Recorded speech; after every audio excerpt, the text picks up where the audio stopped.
านเฮาทอนคือลุงเว้านั่นแหละเด็กน้อยหัวทบมือ17-18ปีนะพากันไปเปิดดนตรีอยู่ท้องนาพากันกินเหล้ากินเบียร์เบิดมื้อเบิดคืนลักไก่เขาไปขายค่ายามาได้เอาไปพากันกินมุ่นเมามั่วสุมกันอยู่ท้องนาพุ่นบ่ได้สนใจเรื่องการเรียนการทำข้าพเจ้าล้มลูกหลานคนหนึ่งเพิ่นอยู่แบบลูกเทวดาว่าซั่นร้องเพลงก็เป็นลูกเทวดาความฝันของคนลาวเขาห้องว่าเป็นหยังเกาะพุ่งสุกก่อนเทิมแม่นบ่กินก่อนมีเสียก่อนได้แม่นบ่ล่ะนี่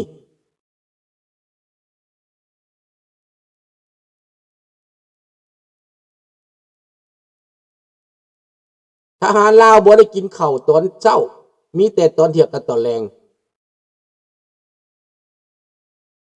สมัยก่อนหั่นนะลุงไปเป็นทหารทิมนะตอนเช้าก็กินตอนเที่ยงก็กินตอนแลงก็กิน3 คาบลุงกิน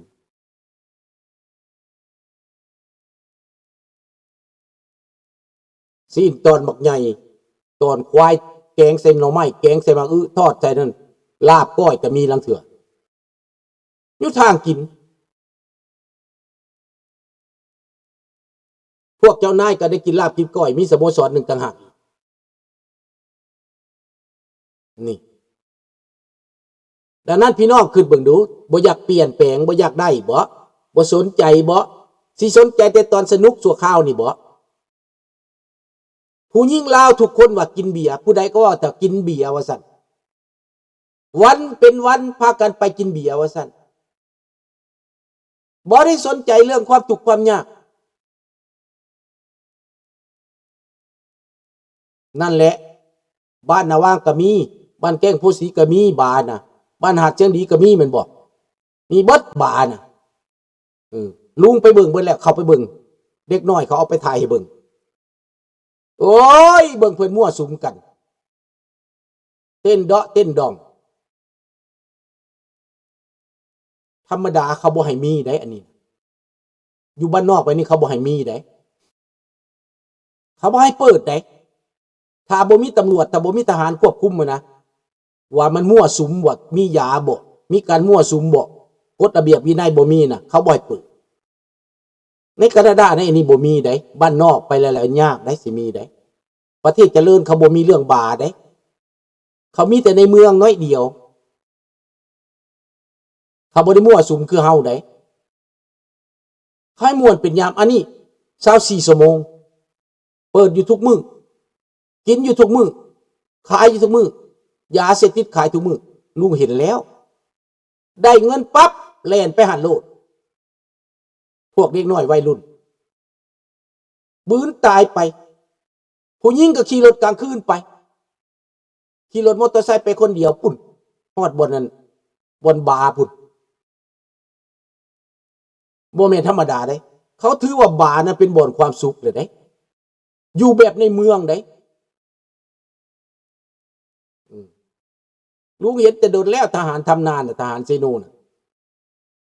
ทำนามาแล้วก็ฮอดบ่ได้กินฮอดข้าวตัวเองนะเอาไปให้แก้วกินแล้วมันสิได้รักษาบ้านเมืองบ่มันสิปกครองบ้านปกครองเมืองไปฮอดไสแบบนี้นะทหารอเมริกาเขาฝึกวิชาการเขามีความรู้เขาพัฒนากองทัพแต่ทหารลาวไปทำนาเกือบแตะส่ง2 สุดต่อปีเลี้ยวเบิ่งแล้วต่อเหยาะอยู่บางคนก็บ่มีความรู้ห่างกายก็บ่ได้หน้าตาก็บ่สมบูรณ์เหมือนดังทหารประสาทลังเถือกก็ได้ลังเถือกเท่าๆก็ยังเอามาเป็นทหารอยู่ธรรมดามันก็ปลดไปแล้วให้มีอยู่มีกินแล้วมันบ่มีเงินให้กินก็เลยปลดกันบ่ได้ก็เลยให้อยู่ไปเห็นบ่เรื่องของมันระบบอยู่ในอาเซียนเฮานี่นะแต่ แต่ว่าเห็นการลงหาเสียงของประเทศไทยข้าพเจ้าก็ไปฟังเมื่อกี้นี่ฟังมากี้นี่ปรากฏว่าสิมีการเปลี่ยนแปลงแค่ไหนสิมีการเปลี่ยนแปลงแค่ไหนคันเป็นแบบนี้ประเทศไทยยังมีความหวังหลายกว่าได้แม่นแหละทหารลาวถึกหลอกใส่ให้ฆ่าพี่ฆ่าน้องตัวเองทหารธรรมดาเขาบ่มาในต่างประเทศทหารบ่ได้มาเกี่ยวกับเรื่องการเมืองบ่ได้มาจับคนเด้ทหารบ่มีกองเขาบ่มีคำสั่งแล้วเขาบ่มาเด้ทหารอยู่เมืองลาวนี่แปลว่าไปหาจับคนไปหาซอกคนว่าผู้ใดบ่มักเพิ่นศัตรูเพิ่นคือประชาชนในทหารลาวนะทหารอเมริกาเขาเป็นประชาชนเป็นควรปกป้องประชาชนในทหารอเมริกาต่างกันเด้เห็นบ่มันแตกต่างกันปานฟ้ากับดิน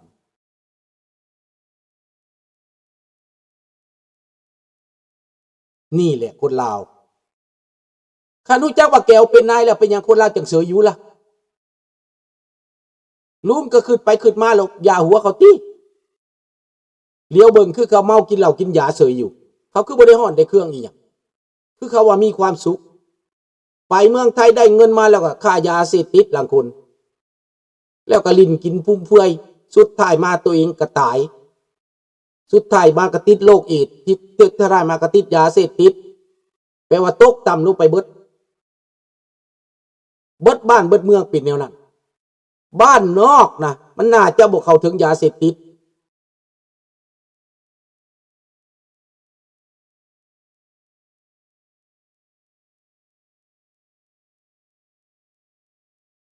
นั่นแหละบ้านนอกมันน่าจะปลอดจากยาเสพติดมันน่าจะฟังความกันแต่ข้าพเจ้าเบิ่งคนบ้านนอกก็บ่ได้ฟังคนข้าเจ้าบ่มีความรู้ความรักยิ่งบ่ฟังคนยิ่งบ่เชื่อคนยิ่งเถียงไปโลโลเลยังอวดโม้อวดคุยเขาบ่ได้ยอมรับความจริงได้เขาบ่ได้ยอมรับฟังว่าอยู่พูดมันเป็นไงอยู่พี่มันเป็นไงเพิ่นบ้านเพิ่นจังไดบ้านเฮาจังไดเขาบ่แนวนั้นได้เขายังมีแต่ความเป็นหยังก็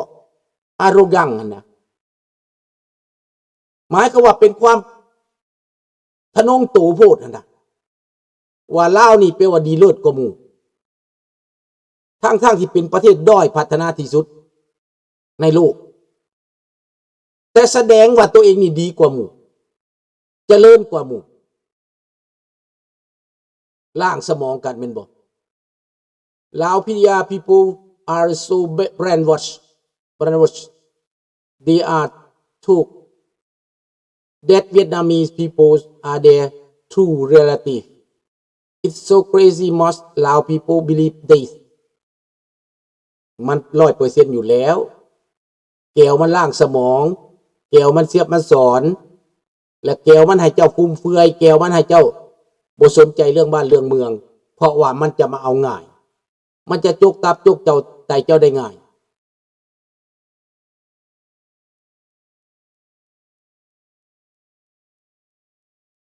บ่มีหัวหน้าพาปิ่นบ่เกี่ยวกันเลยถอนบ่เกี่ยวกันเลยทุกคนเป็นหัวหน้าทุกคนเข้าใจได้ทุกคนพากันเดินที่จริงแล้วคำก็อยู่ในกองตารางตัวเองเงินก็อยู่ในกองตารางตัวเองสมัยลุงเรียนหนังสือลูกขี้ข้านเถียงกันอยากปั่นมรดกของพ่อไปขายแล้วนี้ไปไผไปมันพ่อเลยบอกว่าลูก7 คนให้เอาไม้ไผ่มา7 นิ้วเอานิ้วเดียวมาหักปึ๊บเอามา2 นิ้วหักบ่อยากได้เอามา3 นิ้วรวมกัน7 นิ้วรวมกันหักบ่ได้พอสอนว่าอันนี้ถ้าความสามัคคีแล้วผู้ใดจะทำลายบ่ได้แล้วบัตรสมบัติเด้ที่ไปเอาอยู่ไสพวกลูกบ่มีสมบัติว่าซั่นสมบัติอยู่ในดินนั่นพอสิเอาจกให้เจ้าคนละหน่วยไปขุดเด้อใช้เวลา7 วันขุดให้ซอกจนเห็น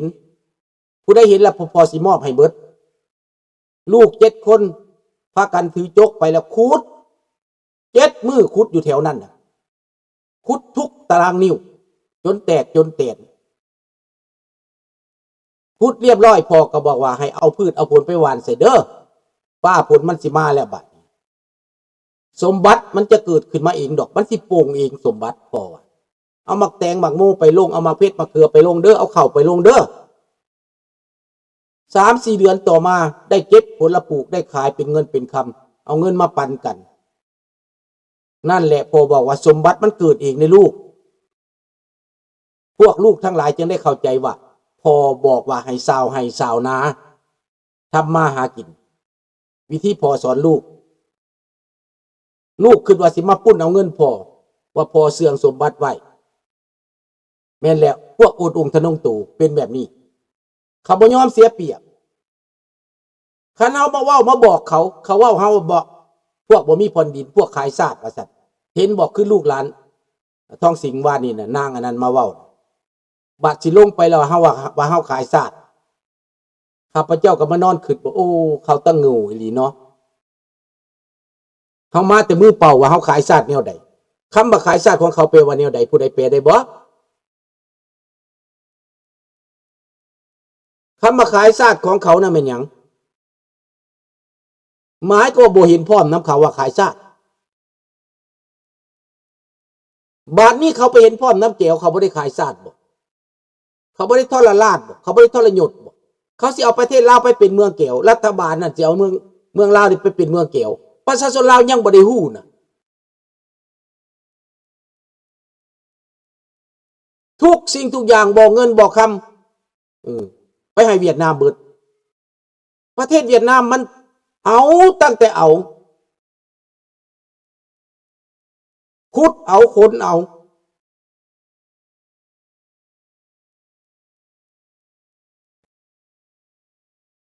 นี่แหละมันที่ไปยังรู้เห็นเลยนะจะไปเบิ่งแม่เข้าไปเบิ่งใน Facebook ของลูกหลานไหมมั่วกันอยู่ทั้งปีบ่มียามใดเพิ่นบ่เต้นบ่ดองเพิ่นมีความสุขเฮาอยู่นอกนี่เฮายังม่วนเดือนนึงเทื่อนึงวันเสาร์วันอาทิตย์มีการร้องรำทำเพลงกับปี1 2 3เทื่อเพิ่นนี่24 ชั่วโมงร้องรำทำเพลงเพิ่นนั่นปรากฏเพิ่นบ่มีเวลาจะได้ไปสร้างไปสาบ่มีเวลาจะไปเฮ็ดไปสร้างไปขุดไร่ทำนาได้ทิ่มไร่ทิ่มนาได้นาของข้าพเจ้านี่จนบ่มีคนเฮ็ดน่ะได้ทิ่มไปได้ไปเมืองไทยพุ่นนะพากันไปเมืองไทยเบิดมีบางคนว่าไปเมืองไทยแล้วอยากกลับมาบ่มีเงินกลับมาบ่เฮ็ดไร่เฮ็ดนาบ่สร้างบ่สา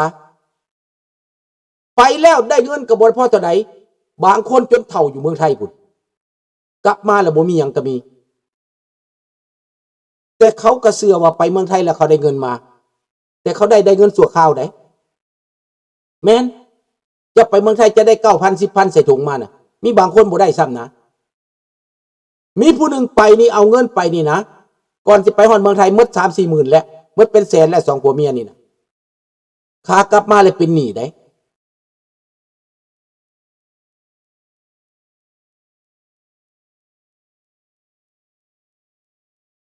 มันเป็นไปแล้วเว้าก็เว้าแล้วบอกก็บอกแล้วเฮ็ดหยังลุงบอกเบิดแล้วลุงได้ทำหน้าที่เบิดแล้วเด้ทอนลุงบ่ได้เสียใจเด้เมกาปกครองประชาชนลาวรวยฝรั่งเศสปกครองประเทศลาวประชาชนลาวรวยแต่แก้วปกครองลาวประชาชนลาวจนก็เบิ่งอย่างสั้นแหละเพราะว่าแก้วมันจนกว่าลาวแต่สมัยก่อนอยู่แล้วผู้ใดจะฮู้เมืองแก้วบอกข้าพเจ้าไปเมืองแก้วนี่นะผู้สาวงามๆนี่นะ3 ดง5 ดงถือเพยางน้อยๆมาปูตามกองรถตามต้นไม้ตามปักให้เจ้านอนนำเอา5 ดงว่าซั่นมาถามนอนนำผู้บ่าวลาวได้โซเฟอร์ลาวหรือขับรถกระบวนลาวได้มาถามนำด่านนี่ได้ตามปักปูพายางรถได้นั่นน้ำดงว่าซั่นบาดงได้หลายคงนะแนวนั้นได้พี่น้องบัดนี้อยู่เมืองเวียดนามใบไม้ ใบไม้หล่นลงมานี่